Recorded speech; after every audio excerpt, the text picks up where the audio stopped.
Tamil Nadu டெம்பிள்.net channel பார்வையாளர்களுக்கு வணக்கம். நம்ம சேனலை முதல் முறையை பார்க்குறீங்கன்னா மறக்காமல் சப்ஸ்கிரைப் பண்ணிக்கோங்க. ஆன்மீகம் சம்பந்தமான பல வீடியோக்களை உங்களுக்காக தொடர்ந்து பதிவு பண்ணிட்டு வரோம். சரி, வாங்க இன்னைக்கு வீடியோக்குள்ளே போகலாம். திருக்கோஷ்டியூர் சௌமிய நாராயண பெருமாள் கோவிலில் விளக்கு எடுக்கும் முறை குறித்த தகவலை நம்ம இப்போ பார்க்கலாம்.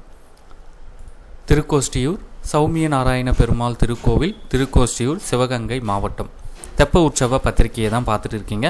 நாட்கள் 22/2/2026 முதல் 4/3/2026 வரை தற்சமயம் நடைபெற்றுட்டு இருக்கு. தெப்ப உற்சவ நாள் 3/3/2026 செவ்வாய்க்கிழமை தெப்பம் நடைபெற இருக்கு.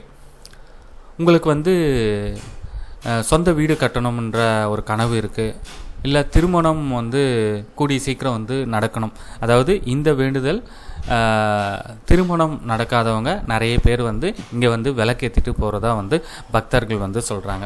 அது மட்டும் இல்லாமல் உங்களுடைய எந்த வேண்டுதலாக இருந்தாலும் சரி, திருக்கோஷ்டியூர் கோவிலுக்கு அங்கிருந்து 2 விளக்கை நீங்கள் எடுத்துகிட்டு போயிட்டு வீட்டில் வச்சு பூஜை செஞ்சு தொடர்ந்து வந்துட்டு இருந்தீங்க அப்படின்னா அடுத்த திருக்கோஷ்டியூர் மாசி மகம் வர்றதுக்குள்ளே நம்ம வேண்டுதல் நிறைவேறும் அப்படின்றது பக்தர்களுடைய நம்பிக்கையாக இருந்துகிட்டு இருக்குது.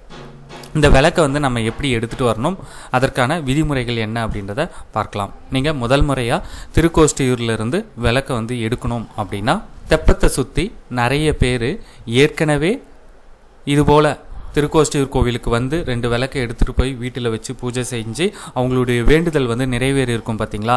அவங்க விளக்கு ஏற்றிட்டு இருப்பாங்க. அதாவது இறைவா, என்னுடைய வேண்டுதல் நிறைவேறிடுச்சு அப்படின்னு நன்றி செலுத்தும் விதமாக விளக்கை ஏற்றுவாங்க. அப்படி ஏற்றுறவங்க விளக்கை ஒற்றைப்படை எண்ணிக்கையில் விளக்கை ஏற்றுவாங்க. அவங்க 2 விளக்கு எடுத்துகிட்டு போயிருப்பாங்க. திரும்ப கோவிலில் ஏற்றுறப்ப பார்த்திங்கன்னா 5, 7, 9, 11 அவங்க வசதிக்கேற்ப விளக்கு ஏற்றுவாங்க. அதாவது வேண்டுதல் நிறைவேறினவங்க, சரிங்களா. அப்படி வேண்டுதல் நிறைவேறினவங்க ஏற்றுற விளக்கு, எந்த விளக்கு வேண்டுதல் நிறைவேற்றினவங்க ஏற்றுறாங்க அப்படின்றத நீங்கள் பக்கத்தில் ஏற்றுறவங்க கிட்ட கேட்டு தெரிஞ்சுக்கணும். அடுத்து அவங்க ஏற்றிருப்பாங்க பார்த்தீங்களா, அவங்க வேண்டுதல் நிறைவேற்றினா அந்த 2 விளக்கோடு சேர்த்து மற்ற விளக்கையும் ஏற்றுவாங்க. அவங்கக்கிட்ட கேட்டு இந்த மாதிரி நான் வேண்டுதல் வைக்க போகிறேன், எனக்கு 2 விளக்கு வேணும் அப்படின்னு கேட்டு அதிலிருந்து ஒரு 2 விளக்கை நீங்கள் எடுத்துக்கணும். அந்த விளக்கை எடுக்கிற முறை பார்த்திங்கன்னா நீங்கள் ஒரு மஞ்சள் துணி எடுத்துகிட்டு போயிடுங்க. அடுத்து குங்குமம், மஞ்சள், ஒரு டப்பா அந்த விளக்கை வச்சு எடுத்துகிட்டு வர்றதுக்கு.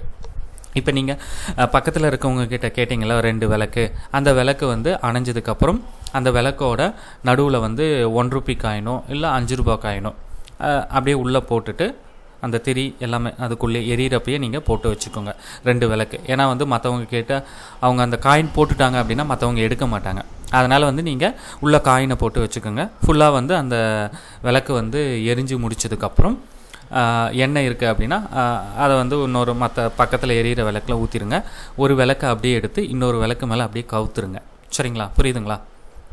கவுத்துட்டு அந்த 2 விளக்கையும் அப்படியே எடுத்து மஞ்சள் துணியில் வச்சு கட்டி அப்படியே முடி போட்டு மஞ்சள் குங்குமம் வச்சு அந்த டப்பா இருக்குது பார்த்தீங்களா, அதில் அப்படியே வச்சுட்டு மூடி எடுத்துகிட்டு வந்துடுங்க.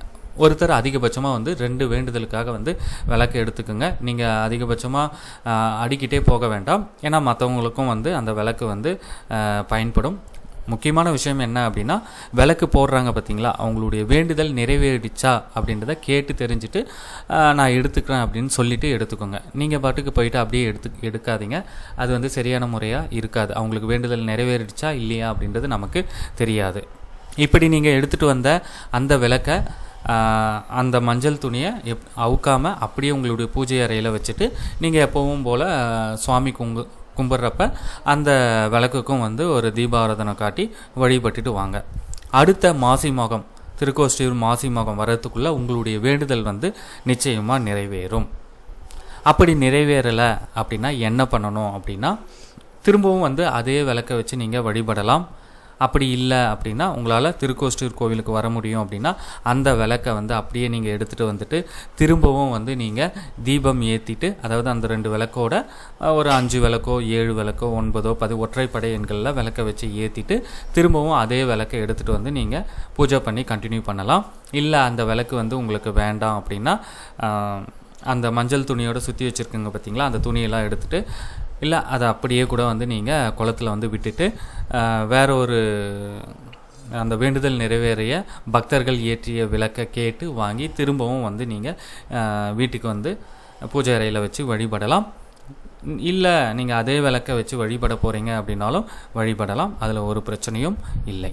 அடுத்து விளக்கு வந்து நம்ம எப்போ வந்து எடுத்துகிட்டு வரணும் அப்படின்னா, கோவில் தரப்புலேருந்து என்ன சொல்கிறாங்க அப்படின்னா, மாசி மாதம் முழுவதுமே வந்து நீங்கள் விளக்கு எடுக்கலாம் அப்படின்னு சொல்கிறாங்க. உங்களுக்கு வந்து உங்கள் வசதியை பொறுத்து நீங்கள் அந்த மாதிரி எடுத்துக்கோங்க. அதே போல் வேண்டுதல் நிறைவேறினவங்க எப்போ வந்து விளக்கு ஏற்றணும் அப்படின்னா, மாசி மக தெப்ப திருநாள் அன்று நீங்கள் விளக்கு ஏற்றுறது அப்படின்றது தான் வந்து சிறப்பு. அதாவது வேண்டுதல் நிறைவேறினவங்க இல்லை முதல் முறையாக வந்து விளக்கு எடுக்கிறவங்களும் சரி, தெப்ப திருநாள் அன்று எடுக்கிறது அப்படின்றது மிக மிக சிறப்பு. மற்ற நாட்களில் விளக்கு எடுக்கலாமா, அதாவது வந்து மாசி மகம் முடிஞ்சு மார்ச்லேயோ ஏப்ரல்லையோ எடுக்கலாமா அப்படின்னா, அந்த சமயத்தில் வந்து நீங்கள் சனிக்கிழமை போல் கோவில் போயிட்டு கோவில் குருக்கள் அங்கே இருக்கவங்கக்கிட்ட நீங்கள் கேட்டீங்க அப்படின்னா அவங்க விளக்கு கொடுப்பாங்க. அதை நீங்கள் எடுத்துகிட்டு வந்து வீட்டில் வந்து பூஜை செஞ்சு மாசி மகம் திருக்கோஷ்டியூர் மாசி மக தெப்ப விழா வரப்போ அந்த விளக்கை எடுத்துகிட்டு வந்து நீங்கள் வேண்டுதல் விளக்கு நீங்கள் போட்டுட்டு வரலாம். ஓரளவுக்கு வந்து நான் திருக்கோஷ்டியூர் விளக்கு எடுக்கும் முறை குறித்த தகவலை எல்லாமே சொல்லிட்டேன். இதை தவிர்த்து உங்களுக்கு சந்தேகங்கள் இருந்தால் கமெண்ட் பண்ணுங்கள். இந்த தகவலை முடிஞ்ச அளவுக்கு உங்களுடைய நண்பர்களுக்கும் வந்து தெரியப்படுத்துங்க. நன்றி, வணக்கம்.